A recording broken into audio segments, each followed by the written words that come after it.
Okay. Just to start. Okay. A lot. Once Okay. it's shifted to the other side, So you you will- walk like the same level. Little not bit. like Okay, this, okay. because otherwise- Sorry, Okay. I have to cut No, you. no, good. I'll start All right, again. Go and take it, guys. Mhm.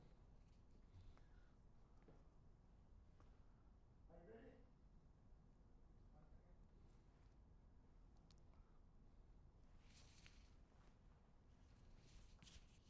Are you ready? 5, 4, 3, 2, 1, take. Hola y bienvenidos a esta clase sobre cómo los medios de comunicación cubren la pobreza y las políticas de desarrollo. Mi nombre es Jairo Lugo Ocando, soy profesor en residencia en la Universidad Northwestern en Qatar y hoy les vengo a hablar de mi trabajo de investigación y cómo eso nos muestra que los medios cubren, de qué forma los medios cubren a la pobreza y de qué forma esto afecta las políticas de desarrollo y las políticas antipobreza alrededor del mundo. Comencemos por disipar algunos grandes mitos. Por lo general se dice y se establece que la pobreza ha sido reducida en los últimos años, que el crecimiento económico ha logrado significativamente reducir el número de gente en pobreza extrema y absoluto alrededor del planeta.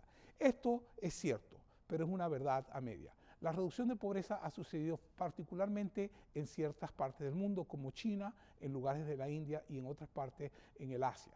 Pero fundamentalmente la pobreza en general sigue a niveles muy preocupantes, particularmente continentes como el África, por ejemplo, hoy están desde el punto de vista de los índices macroeconómicos y de los índices de desarrollo humano peor de lo que estaban hace 25 años.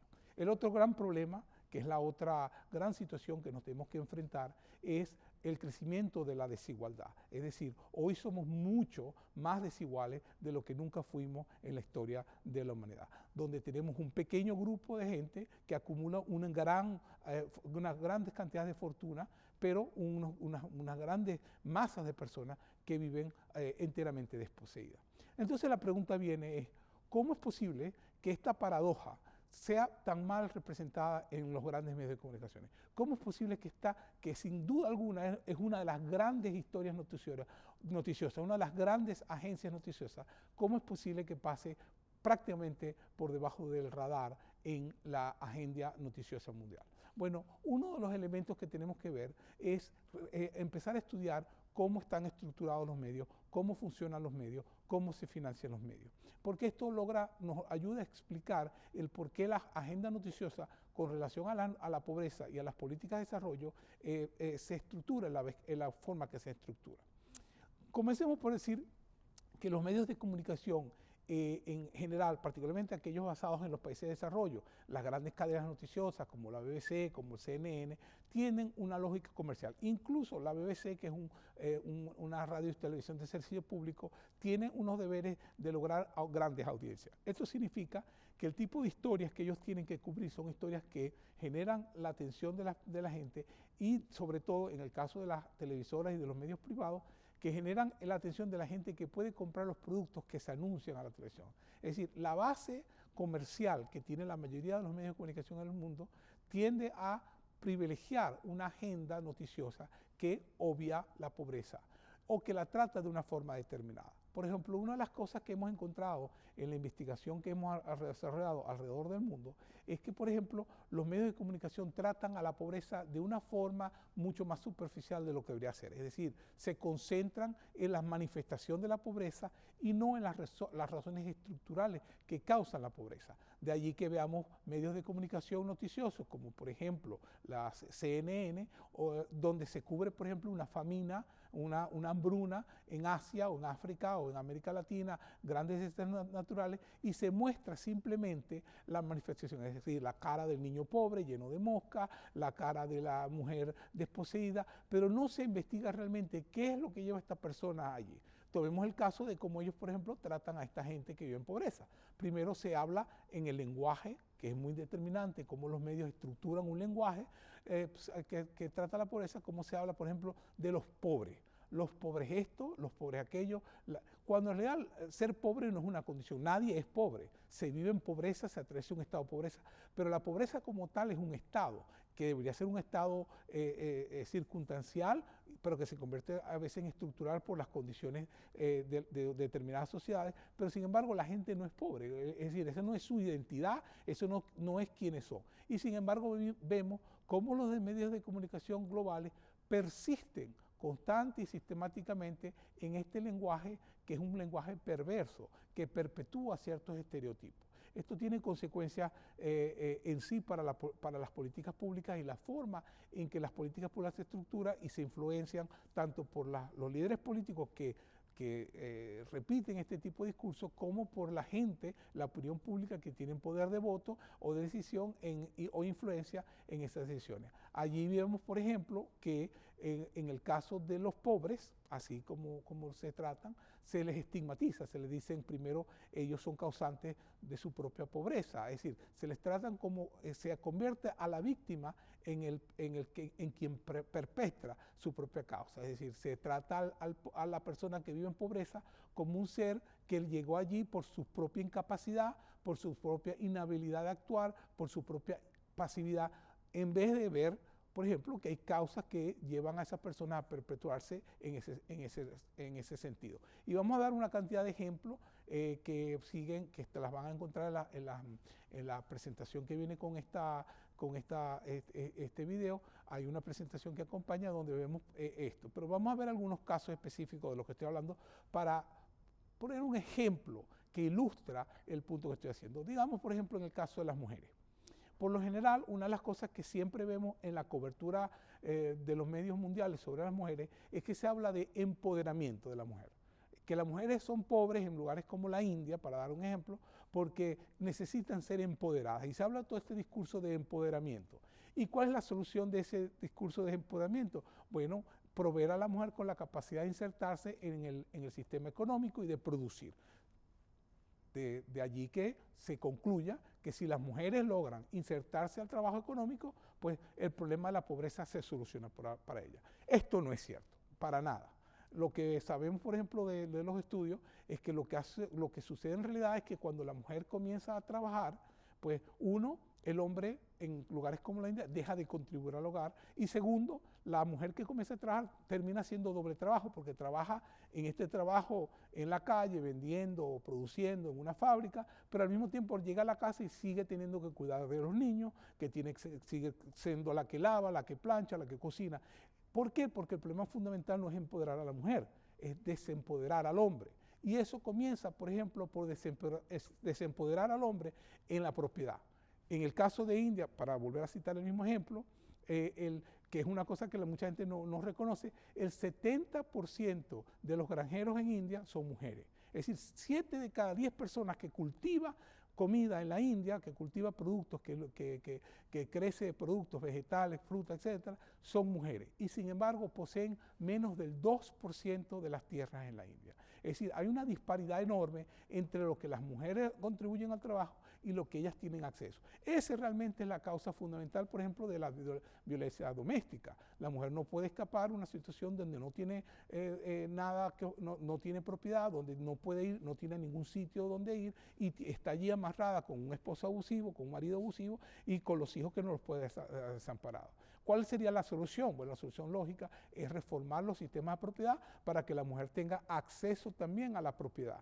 Esto, sin embargo, no se refleja en los medios. Ningún medio habla de propiedad, de redistribución de la propiedad, porque no es una agenda que se ve en los medios como supremamente ideológica y no realmente objetiva. Ese es el segundo problema que encontramos con la forma en que los medios en general, los medios por lo menos de los países desarrollados, reportan la pobreza, que tratan o usan la objetividad periodística como una ideología en sí, para no tener que lidiar con las causas estructurales.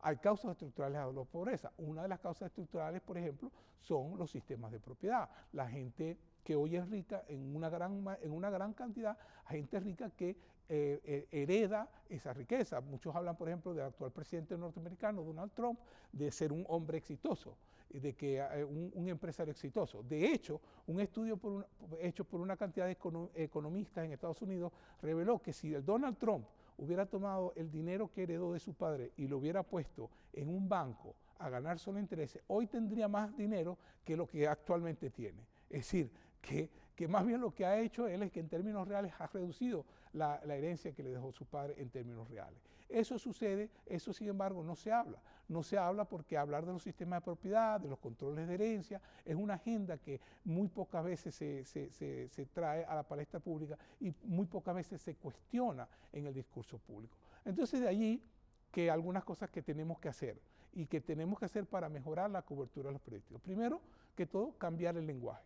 Tiene que ser un lenguaje que se respete la dignidad de los individuos, donde se reconozca que los individuos no son enteramente responsables de su destino, que hay razones estructurales y de contexto que impiden que alguien que tenga las mismas oportunidades que otro para lograr y crear